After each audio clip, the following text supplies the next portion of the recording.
No, it's not. It's not. Thank you very much for giving us an opportunity to just say a small thing. We did not pull out today. We wrote a letter actually on the 19th of September to the SADC facilitator, Justice Dikgang Moseneke, urging him to urgently intervene in the situation in Lesotho, which at least, in our opinion, is tantamount to a judicial coup, because everything that's happening in the judiciary is something that indicates complete and total breakdown of law and order. How does the firing of the Chief Justice impact the process? The Chief Justice is the head of the judiciary, the third most important arm of government in Lesotho. There's parliament, in which the opposition has a minority numbers, and then there's the executive, where the Prime Minister and the cabinet do and as they please. But the Chief Justice is the head of the judiciary, where everybody who is aggrieved needs to go there for solace and reprieve. And we refine that if the Chief Justice or if the judiciary is, as we say, under a judicial coup, it means that nobody will go there and get any solace. It means that government will continue to interfere with all important structures that are important in democracy and the rule of law. It means that we shall say we are going for the reforms, and the reforms will just be in word and not in deed. It ultimately means that the opposition will be complicit in the violation, total violation of the law or the rule of law in Lesotho if we do not take a stand the same way Amnesty International has done, the same way the Commonwealth Magistrates and Judges Association has done, the same way all people in the world who uphold the rule of law have done. So that is why this is happening. Why was the Chief Justice fired? The story depends on who you're talking to. But we are saying you can't fire the Chief Justice when there is a court order that bars the government from doing that. In fact, in the letter to Justice Moseneke, we have quoted a number of gross violations of court orders in Lesotho, which has made the rule of law reduced it to a shame. And we are saying if there's a court order barring the Prime Minister to advise His Majesty to expel her, then we must respect the court processes and go stage by stage until we come to a resolution which will be pronounced by the judiciary in due time. So we are saying if even the Chief Justice has a position not safe, who in Lesotho will be safe in the judiciary? Has the Lesotho Congress for Democracy communicated their decision to Chief Justice Moseneke, and what happens to the parallel process now? In fact, I am not speaking on behalf of the party that has sent me into this, the coalition of opposition parties spokespersonship. I'm talking on behalf of the opposition parties in Parliament because I'm their convener and their coordinator. So it is the 8 political parties in Parliament that have moved out of the dialogue. We are not completely moving out because we are expecting the Justice Dikgang Moseneke to come and intervene and actually find out if we are just crying foul, and then get everything in order, nudge government in the right direction of respecting the rule of law so that we can all go forward. We have even gone as far as the opposition to appoint representatives in the National Dialogue Planning Committee, and those 3 representatives have also been withdrawn until the resolution is arrived at. In fact, in the past few weeks, there's been total chaos in the country. It is the wool and mohair farmers are on the street. It is the teachers, they are on the street. It is everybody is just complaining because the rule of law has broken down. I'm glad you're talking about the different aspects, because the main reason we're talking about now is the firing of the Chief Justice. But the Lesotho peace process has really been taking a while to come around. What are the main issues that are proving so difficult to get around? There's nothing that is difficult to get around. It's just that, unfortunately for us, We do not have sufficient media coverage. Lots of things have been happening in the country.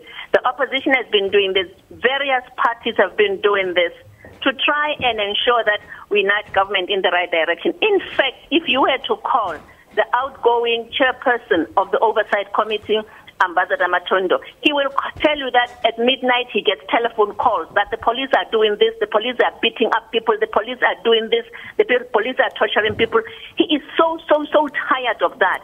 But every now and then he gets called because they are the only ones up to now who have been able to protect us from police brutality. In fact, one of the judges of the High Court wrote in a newspaper last week that the judiciary has accused police of brutality because he says in his desk he has over 400 cases alone of police brutality since the beginning of the year. He's not talking about other magistrates, other judges and things like those. So there is absolute urgency for Justice Moseneke to intervene and nudge government in the right direction. Doesn't what you have described make it more urgent for the SADC process to be given a chance? How do you give a chance? Let's just throw our minds back. How would you have given a chance to the ANC and other liberation movements to get into the dialogue that led to the dawn of the new South Africa if you had allowed the apartheid government to violate everybody's right to go and do as they please? If that had happened, we would not be where we are in South Africa. We are saying, if we are going for the reforms, we need the level playing fields to be level. We need government to govern and do what it has to do. But we need the rule of law. We need people's rights to be respected. We need decisions of the courts to be respected. We need SADC to stand up and say, wait a minute, we are in the process of the reforms, so government don't do this and this. Even some members of the church and civil society are not in favor of what is happening in Lesotho. So we are saying, why give them a chance to go? How do we go to the reforms in an atmosphere like this? How do you?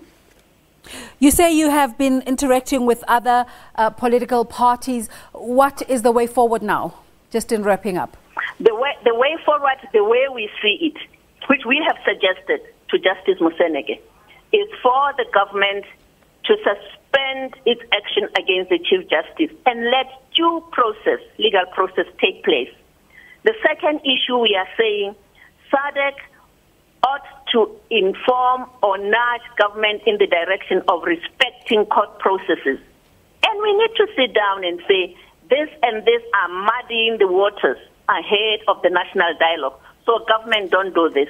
Remember, we went for the National Leaders Forum under protest because a lot of issues that we had raised for SADC to assist us to resolve before we got there. They indicated these issues would be discussed at the National Leaders Forum, at the National Dialogue, and we are hopeful that we'll get there. But we can't get there if the judiciary, the most important part of governance in any country, if it is under siege, how do you even begin to talk? When I talk like I'm talking to you now, how do you know that when I finish this interview, policemen will not be outside here to come and arrest me, beat me up there, and then leave me senseless, like people are running away into South Africa because they've been beaten up by the police?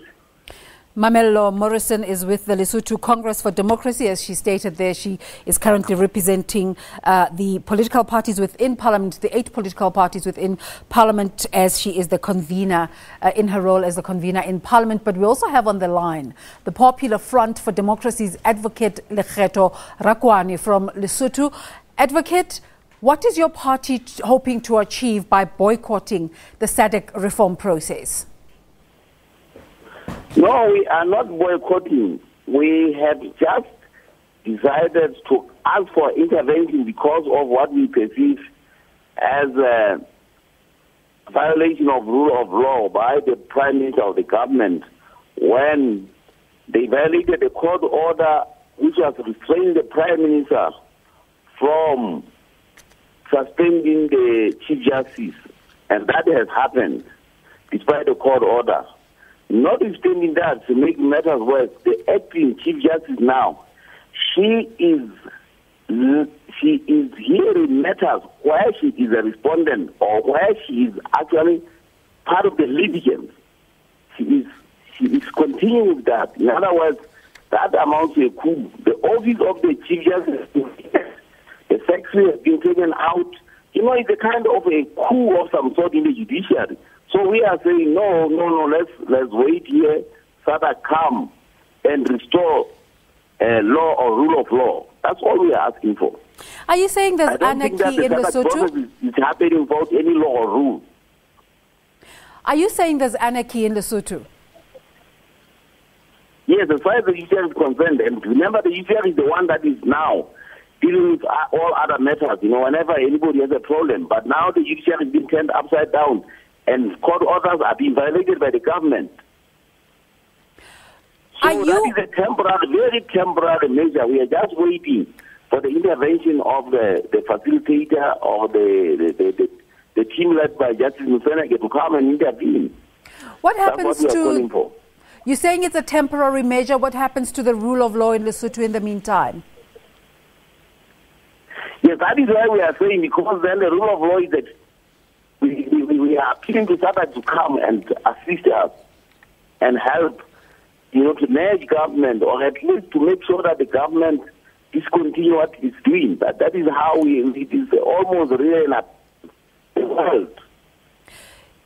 As you embark on this action, the SADC process of trying to bring about the rule of law and sanity in Lesotho is being put on hold.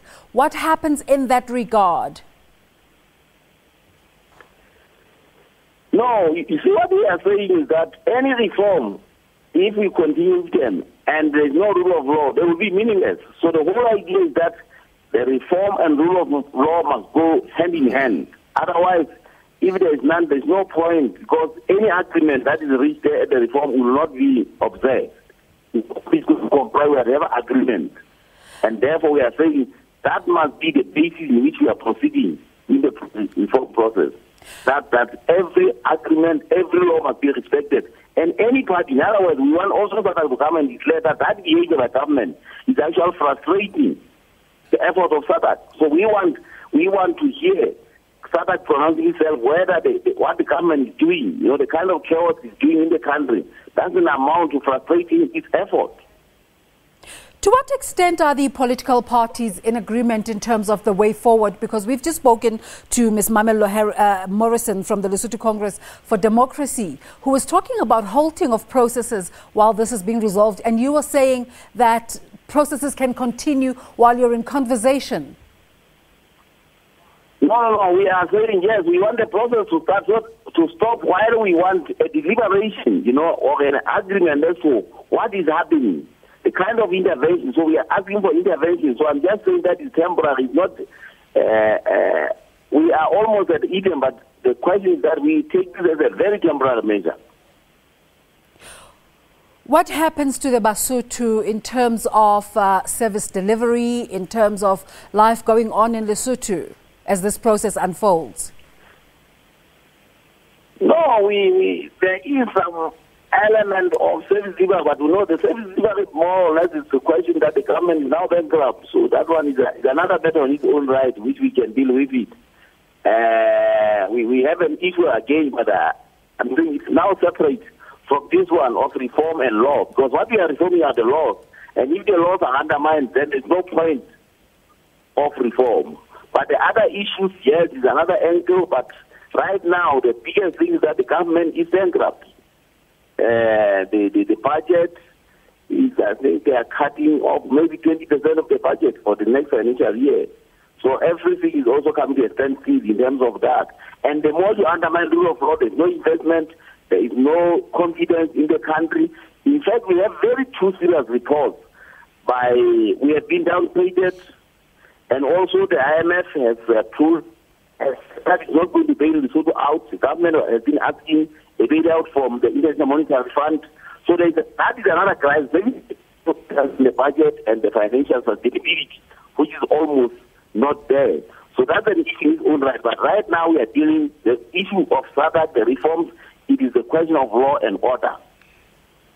Give us a sense of the points that maybe the SADC community and maybe the world is missing about political developments in Lesotho that are not really being highlighted on a daily basis?